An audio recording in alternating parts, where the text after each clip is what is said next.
Salve a igreja, na graça e na paz do Senhor Jesus. Amém? Amém. Vamos abrir nossas Bíblias no Salmo 78.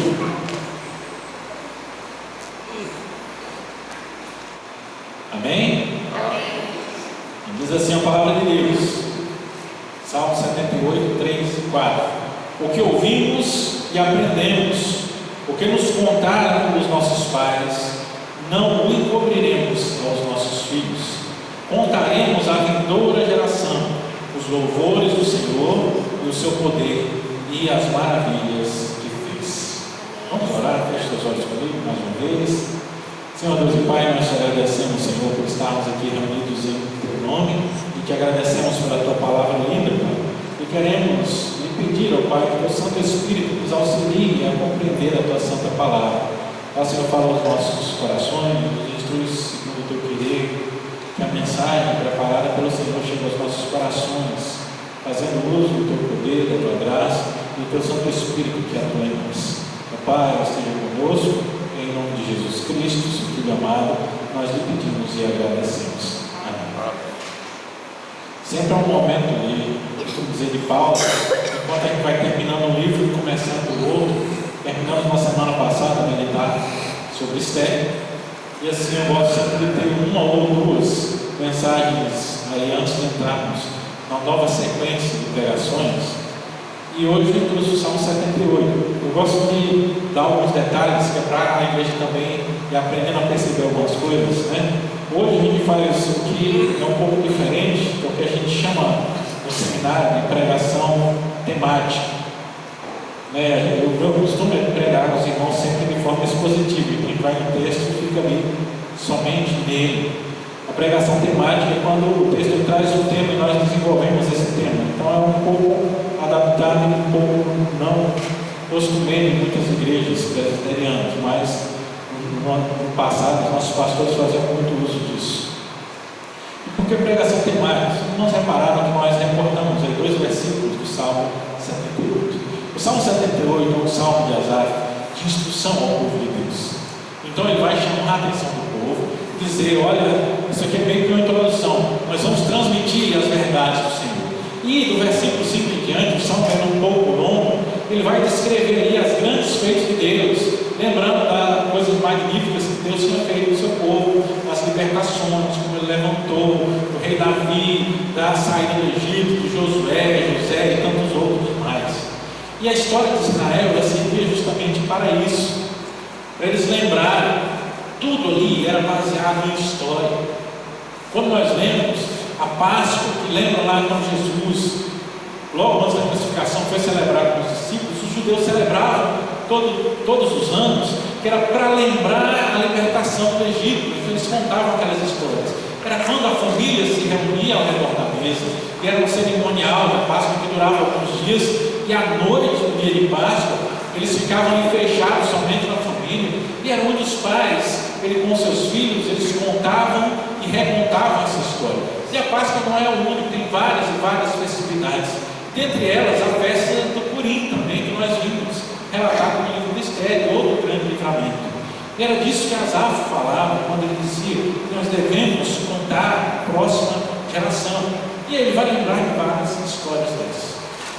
O que o salmista ele traz para nós é justamente a necessidade de nós não deixarmos esquecidos os grandes livramentos que Deus tem nos concedido. Mas hoje nós vivemos tempos em que as pessoas buscam tanto o sobrenatural, que às vezes grandes livramentos de Deus passam despercebidos para nós. Nós temos histórias na nossa vida, mas nós deixamos, a gente quer falar de coisas de Deus, muitas vezes quando é algo assim espetaculoso, quando é algo sobrenatural, as pessoas querem ver coisas milagrosas, mas se esquecem que o maior de todos os milagres na vida do crente é quando ele aceita Jesus como Senhor e Salvador da sua vida. Um desafio que eu sempre faço, gostaria de fazê-lo aqui, não que me responda de forma audível, mas que no seu coração você faça uma regressão, volte na memória e tente se lembrar quando foi o dia que você declarou, aquele dia que você sentiu realmente que fazia parte desse grupo. Quando você olhou e pareceu assim, olha, não, eu não estou aqui somente porque eu estou acostumado, parece que tem algo diferente. Quando você percebeu que você fazia parte do povo de Deus. Todos nós temos um momento na nossa conversão. Todos nós temos um momento em que há essa transcendência, quando a ficha cai realmente. Mas muitas vezes nós deixamos isso de lado, porque às vezes a nossa conversão, ela não foi nada sobrenatural. Há pessoas que falam de conversão com milagres, as pessoas falam de grandes livramentos, coisas que foram colocadas diante de Deus. Senhor, se o Senhor fizer isso por mim, e de repente mais, a gente tem que tomar muito cuidado, porque milagres, eles não salvam ninguém. O que salva é nós entendermos e confessarmos Cristo Jesus como Senhor e Salvador das nossas vidas. E muitas vezes, ao não nos lembrarmos desses acontecimentos da nossa própria vida, nós acabamos por não contar à próxima geração os grandes feitos de Deus.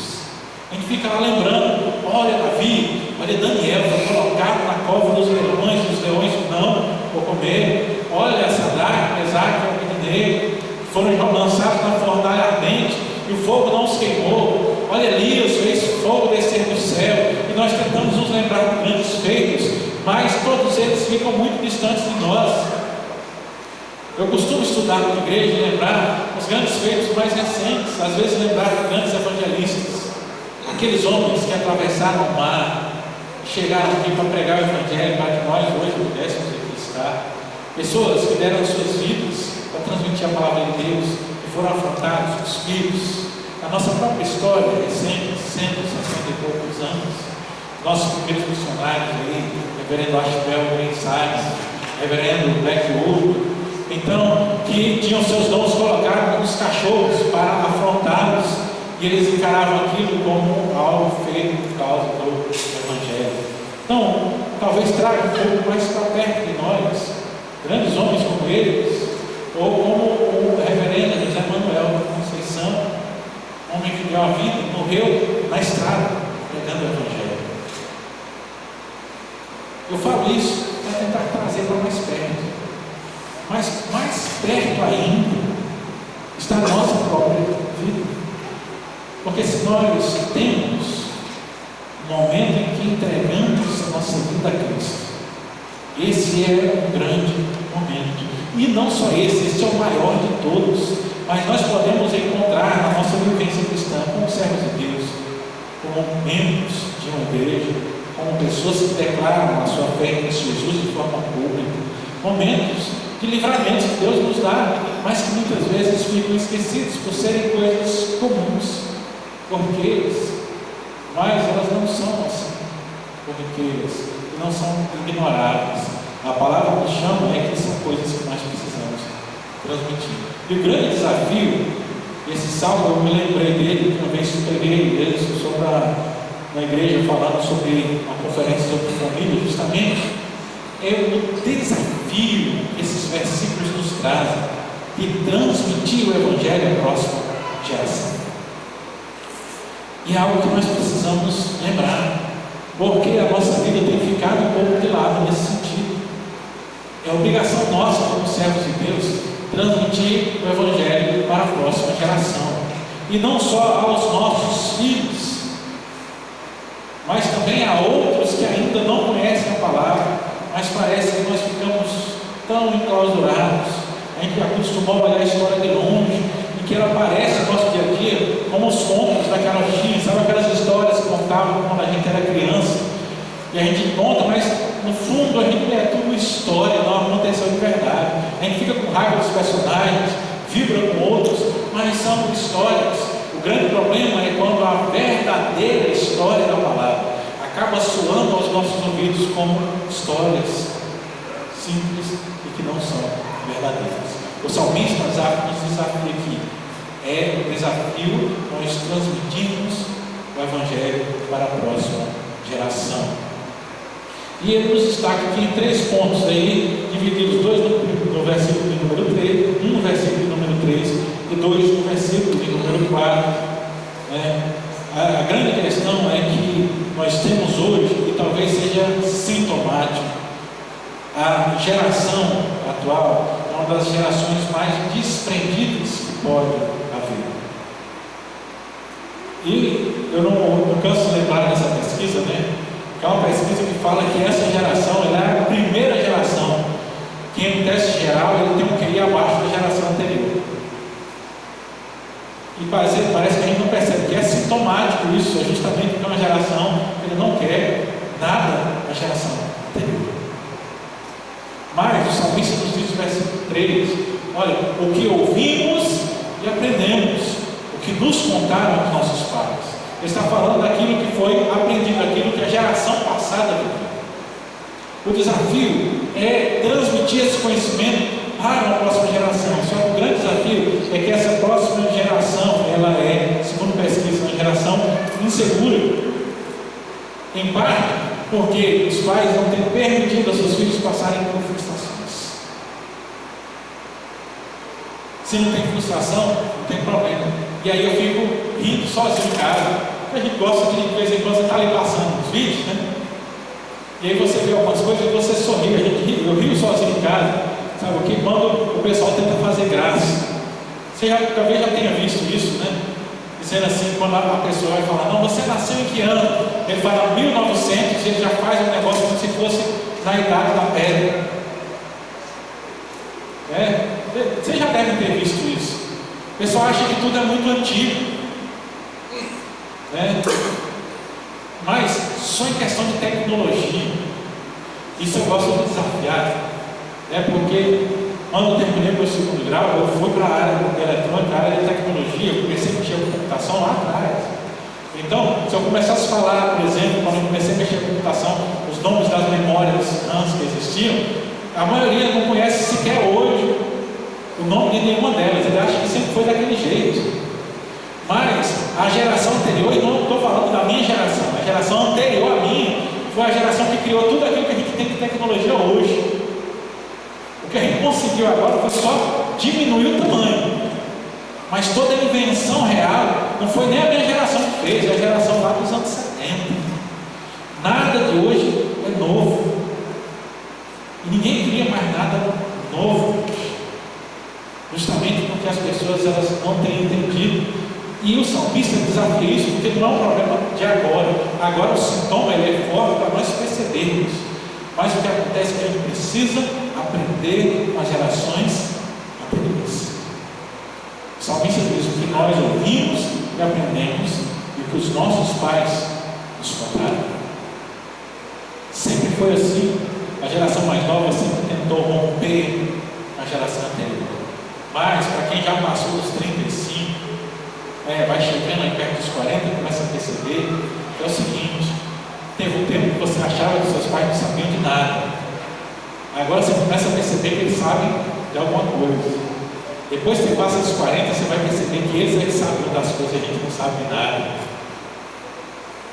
Porque mais do que entender a tecnologia ou achar que tem o conhecimento do mundo nas mãos, é nós termos experiência de vida. A experiência ela fala muito mais alto, o salmista chama isso. Ele diz: olha o que vocês têm feito, geração após geração, com o povo de Israel. Vocês têm ouvido as histórias, lembre-se das histórias para quê? Por que nós temos as histórias do Antigo Testamento? Quantos desvios do povo de Israel, quantas vezes Deus castigou o povo para a gente aprender com os erros dele e não cometer os mesmos erros. Deixar para lá. Essa geração ela não quer ver a geração anterior, ela tem sido insegura. Ela tem visto muitas vezes uma duplicidade. E a culpa é nossa. Porque nós ouvimos e aprendemos com os nossos pais, mas muitas vezes nós não temos aplicado aquilo que nós aprendemos com os nossos pais. Às vezes a gente reclama da próxima geração, mas nós ainda não nos acertamos com a geração anterior. E a palavra nos chama a atenção disso. A grande questão é ver onde ser. Na teologia há um termo que é usado entre os teólogos. Eles dizem que nós subimos nos ombros dos gigantes. Quando a gente vai estudar algum assunto, que alguém aparece no seminário, a gente costuma dizer: Olha, se chegou alguém dizendo para você que conseguiu descobrir o que ninguém nunca tinha descoberto, pode ter certeza que ele está errado. Hoje, muitas vezes, a gente pega lá e a gente é impulsionado, às vezes, a você rolar um vídeo no TikTok ou um risco no Instagram e alguém falar assim: ó, você nunca viu falar disso aqui na Bíblia. Esse cara está pegando uma coisa que já foi descoberta há muito tempo atrás. É porque as pessoas não comentam sobre aquilo. Mas há uma ideia da gente achar que é a última bala, né? Eu não sei como é que é, mas no meu tempo falava assim que era a última Coca-Cola do deserto. Então achar que a gente finalmente descobriu tudo, mas na verdade pessoas já descobriram, já discutiram, já dinamizaram tudo isso muito tempo antes de nós. Nós temos tudo escrito, todas as nossas dúvidas. Eu costumo falar que uma questão minha muito séria com a teologia foi quando fui estudar sobre a Trindade, que é uma das matérias mais dúbias que nós temos, porque a Trindade ela exige não só conhecimento, mas exige uma dosagem grande de fé para nós entendermos, porque a Trindade só se entende pela fé, não tem explicação racional e lógica. E aí eu fui estudar e pensei, agora eu vou saber como é que é. A única coisa que eu descobri no seminário, quando o professor de teologia estava tratando sobre a Trindade, né, a gente chama teontologia, que fala a respeito do ser de Deus, é que tudo aquilo que eu já tinha pensado sobre a Trindade eram heresias que já tinham sido combatidas e condenadas lá no século XVI, XVII, XVIII. Então, aí eu pensei, eu não aceitei um. E é justamente onde nós passamos. Aquilo que ouvimos, aquilo que aprendemos, aquilo que os nossos pais nos contaram. Eu aprendi a pregar, eu fui ao seminário. Meu pai teve isso, meu pai estudou até a metade do que era chamado curso científico. Meu avô, ele era sempre analfabeto, pregava palavras, simplesmente sabendo ler e escrever. E eu consigo lembrar das suas pregações, das suas mensagens e dos erros teológicos. Às vezes, umas questões que a gente aprende no seminário é evitar. Mas eu não deixo de admirar como meu avô, por exemplo, um homem semi-analfabeto que aprendeu a ler com a Bíblia, ele tinha a capacidade de citar textos bíblicos assim, em cascata, cachoeira, citando as suas referências uma após o outro, sem errar nenhum deles. A capacidade que eu não consegui absorver. Eu sou muito bom em ter a linha do tempo da história bíblica, então eu consigo saber os eventos, o que vem depois e o que vem antes. Agora, para dizer para você, se na bucha, onde é que está, aí não vem na memória, mas ele conseguia fazer. Então, nossos pais, eles tinham sabedoria nisso. Nós precisamos aprender a perceber e aprender com a geração anterior. Essa é a primeira coisa. O que veio antes, a fé dos que vieram antes de nós é importante, e nós precisamos nos espelhar nela. Segundo lugar, mesmo versículo 4: não encobriremos aos seus filhos e contaremos à vindoura geração. Agora não é só entender o que nós ouvimos, mas é falar disso para a geração seguinte. E aí é o grande problema, é onde o ferrão, o aguilhão que o apóstolo Paulo cita lá em Atos, quando fala da sua conversão, ele bate na nossa carne, porque muitas vezes nós temos dificuldade não em falar, mas a grande dificuldade é viver aquilo que nós temos que falar. Nós vivemos com a fé dúbia. Hoje o cristianismo, hoje nós como cristãos, muitas vezes vivemos dentro de casa diferente da fé que nós declaramos na rua. Nós falamos para as pessoas que temos uma fé, mas na nossa convivência, no particular, nós fazemos diferente. E a grande questão é que para a próxima geração, sejam as crianças ou sejam novos convertidos, as pessoas elas vão prestar muito mais atenção naquilo que você faz do que naquilo que você fala. Aquilo que nós falamos é importante, mas já dizia, sabe, né? As pessoas elas absorvem 50% daquilo que ouvem. Na melhor das hipóteses, um bom ouvinte. Eu falo que hoje a gente não está treinado, não só as crianças, mas tem até a gente mais idoso, às vezes está treinado com vídeos de redes sociais a 30 segundos. E aí depois de um minuto a gente já não está fazendo mais nada. Às vezes a gente fica aqui e começa a ver um vídeo e a pessoa, você sabe que o pessoal que produz vídeo, eles querem segurar você aí. Aí ele diz que vai falar uma coisa e fica enrolando o vídeo para você ficar ali assistindo. E a gente já fica assim, não adianta esse negócio aqui, porque esse cara está enrolando demais. A gente não tem mais paciência. Agora imagina com a palavra de Deus. É um desafio nós nos sentarmos para ouvirmos por 20, 30, 40 minutos a palavra de Deus. Mas é um desafio que nós precisamos nos treinar a fazer. Quando nós vamos para o livro de Atos, a gente vê que Paulo falou até a madrugada, a ponto de gente querer, ninguém foi embora, mas teve um que dormiu e caiu lá em cima da janela porque dormiu, porque foi vencido pelo sono. Quando nós falamos de avivamento, há relatos de avivamentos, por exemplo, na África, onde aqueles que ouvem a palavra reclamavam se a pregação fosse curta. Agora pense numa África avivada, onde o evangelho começou a chegar em regiões que não havia, porque era uma pregação curta para eles, era uma pregação que tinha menos de 2 horas. Se o pregador terminasse antes de 2 horas, eles achavam ruim, eles reclamavam. Quando você vai para a Coreia, o avivamento da Coreia do Sul, nós vemos pessoas que estavam ali nas madrugadas, orando, louvando a Deus. Cultos que demoram horas e horas a fio, onde as pessoas louvam, adoram e servem a Deus. E não se cansa. Quem teve contato, tive contato com alguns pastores que formaram em seminários, nosso seminário chamado Seminário do Nordeste, em Teresina. Ele foi fundado por missionários coreanos. Uma das coisas que eles faziam era sempre destacar a importância da oração. Todo dia o seminarista tinha que levantar 5 horas da manhã para ir para a capela orar. Tinha que ouvir os cultos atentos. Se dormisse no meio do culto, ele já vinha, sabe aquele professor de antigamente com a regra? A atenção, você não tem tempo para dar atenção para a palavra, mas nós muitas vezes não temos vivido isso. Nós queremos transmitir, mas nós mesmos não vivemos. Então o evangelho tem sido diferente. Nós não temos cumprido Provérbios 22:6, que fala: ensina a criança no caminho em que deve andar. Que é o sentido de pegá-lo pela mão e andar com ele por onde ele tem que caminhar. Ou Deuteronômio 6, lá no 6 a 9, fala: tu as inculcarás aos teus filhos, a sentar em tua casa, andando pelo caminho, ao deitar-te e levantar-se. Então o desafio que nós temos é transmitir esse evangelho para a próxima geração. Não encobrir, contar a vindoura geração, transmitir a palavra de Deus. Mas como é que eu vou transmitir se eu não vivo? Como é que eu vou transmitir se eu não pratico? A primeira coisa a nós praticarmos a palavra de Deus é nós seguirmos a Deus.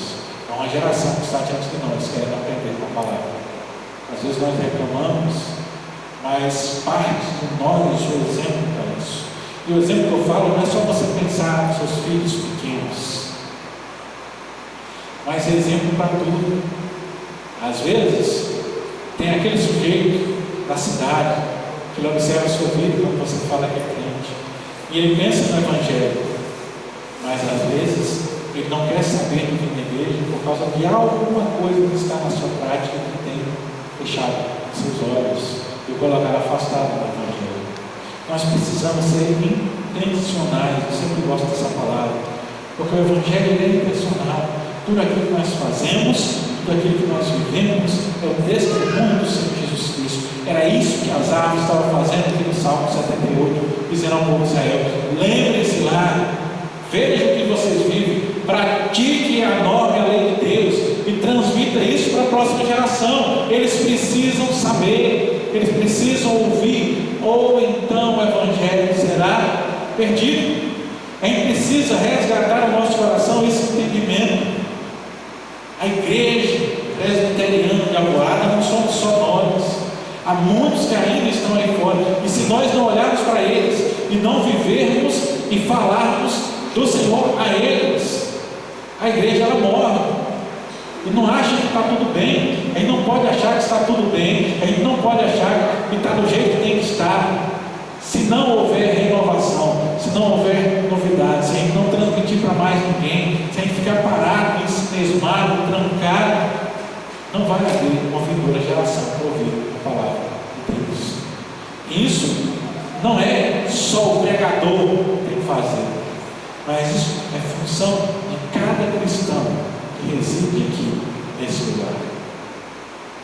E por último, em terceiro lugar, ele diz que não vai encobrir as vitórias de gerações. No final do versículo 4 diz: os louvores do Senhor e o seu poder e as maravilhas que ele fez.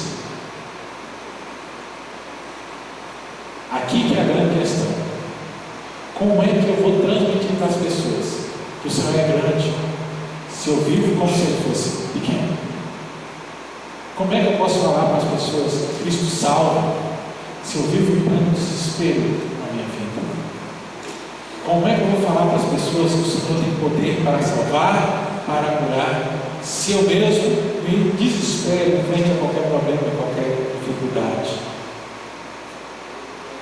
Como é que eu vou falar para as pessoas que Deus é importante, se eu vivo sempre colocando Ele em segundo lugar na minha vida? As grandezas de Deus, elas são demonstradas do modo como nós vivemos. Não é à toa, lá no Evangelho de Mateus 6, versículo 33, ele diz: buscai, pois, em primeiro lugar o reino de Deus e a sua justiça, e todas as outras coisas vos serão acrescentadas. E a gente tem feito isso. A nossa vida tem sido muito mais o contrário. A gente tem buscado todas as outras coisas e a gente espera que Deus acrescente em nós o reino de Deus.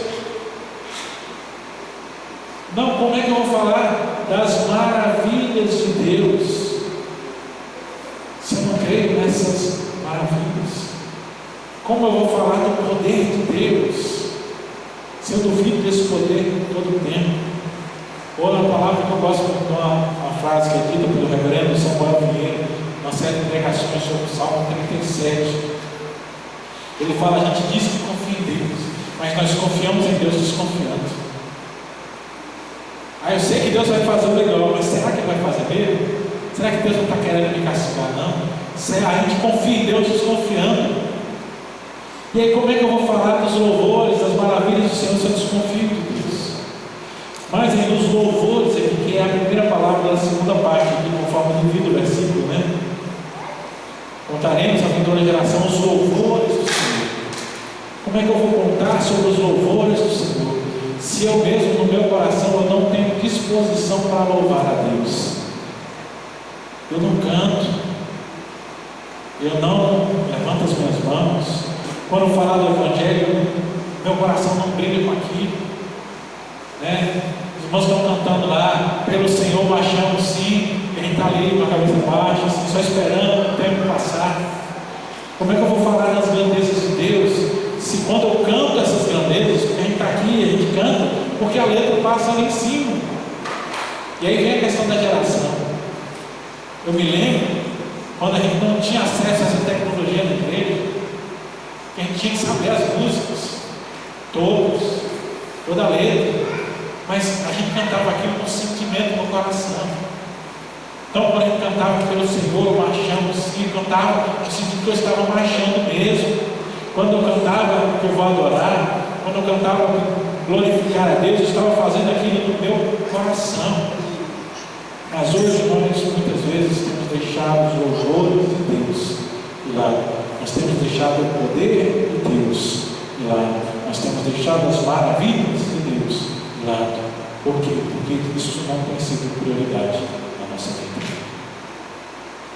O salmista Asaf, ele nos desafia justamente a lembrarmos, olharmos desde os tempos bíblicos, todos os heróis da fé. Lá em Hebreus ele traz a galeria dos heróis da fé. E uma das frases para mim mais impactantes de toda a Bíblia se encontra no livro de Hebreus, quando ele vai descrevendo os heróis da fé, dizendo: olha, eles sofreram, foram mortos, foram queimados. E ele coloca uma frase, ele diz: homens dos quais o mundo não era digno.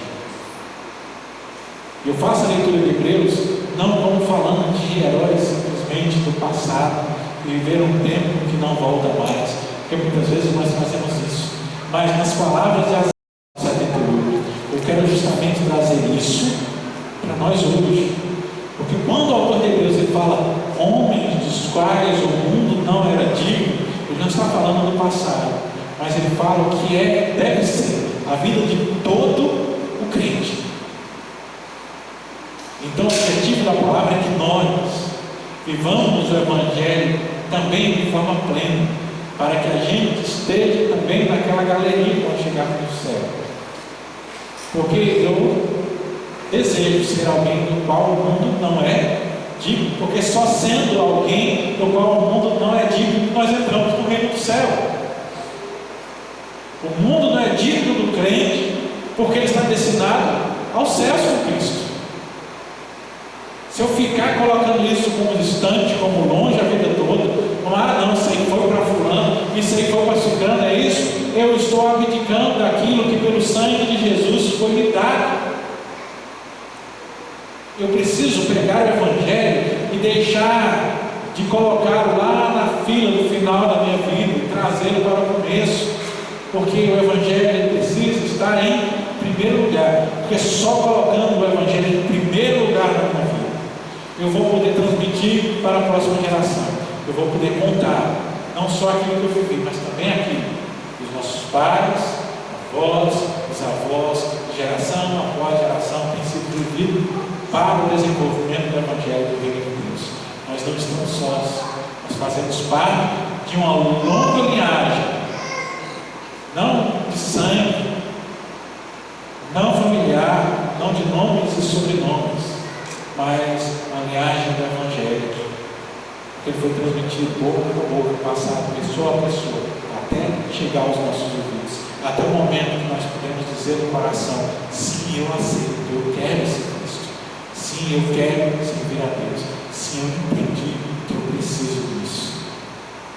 Nós somos linhagem de Deus, homens e mulheres, dos quais o mundo não é digno, homens e mulheres que tem por obrigação transmitir o Evangelho para a próxima geração. Feche seus olhos comigo. Senhor Deus e Pai, nós te agradecemos, Senhor, pela tua palavra, e pedimos, Senhor, que o Senhor nos ilumine. Ó Senhor, que o teu Santo Espírito possa confirmar em nossos corações a tua palavra. Ó Senhor, nos faça dar uma revisão na nossa mente, no nosso coração, voltar, regressar no pensamento, e trazer a memória, trazer a lembrança, tudo aquilo que vivemos, encontrar o momento, Senhor, em que nós decidimos, nós ouvimos, nós entendemos, que os nossos olhos foram abertos e o Evangelho tocou os nossos corações. Ó Senhor, para que possamos resgatar essa alegria primordial, esse primeiro amor secundário na tua palavra, e possamos não esconder, não calar, mas transmitir às próximas gerações a mensagem que primeiro impactou também nos nossos corações. Ó Senhor, em nome do teu